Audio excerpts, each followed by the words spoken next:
and the crane.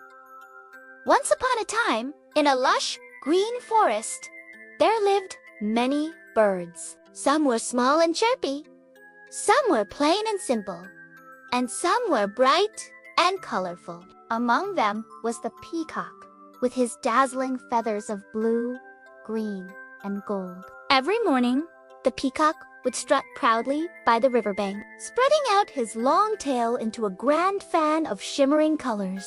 The sunlight sparkled on his feathers, and he admired his reflection in the water. Surely, he thought to himself, I must be the most beautiful bird in the whole world. Nearby lived a crane, a tall bird with soft gray feathers and long, graceful wings. The crane was quiet and humble. He did not have brilliant colors, but he could soar high into the sky, gliding over rivers, mountains, and valleys. The peacock's boast. One day, the peacock saw the crane flying overhead and called out, Come down here, crane! I wish to speak with you. The crane landed by the river, folding his wings neatly. What is it, friend peacock? The peacock raised his head proudly. Look at me! Look at these splendid feathers!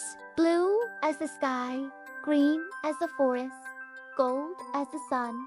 No bird in the forest can match my beauty. And you just look at yourself, dull, gray, plain. How pitiful you must feel, with no colors to show. The peacock fanned out his tail, making the jewels of his feathers sparkle. He walked proudly in a circle, expecting the crane to be jealous.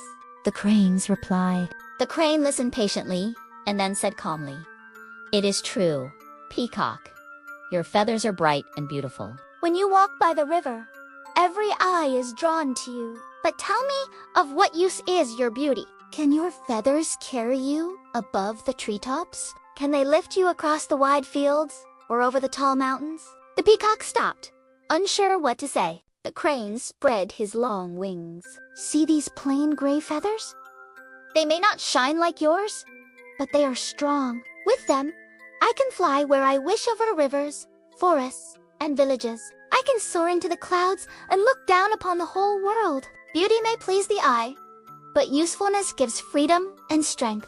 With that, the crane leapt into the air and rose gracefully, gliding higher and higher until he was just a speck in the sky. The peacock could only watch from the ground, weighed down by his heavy, colorful feathers. The lesson? From that day on, the peacock no longer laughed at the plain-looking crane. He realized that while beauty may bring admiration, it is not everything. What truly matters is what one can do, the talents and abilities that are useful in life. Moral: beauty is not everything. Talent, wisdom, and usefulness are far more valuable than outward appearance.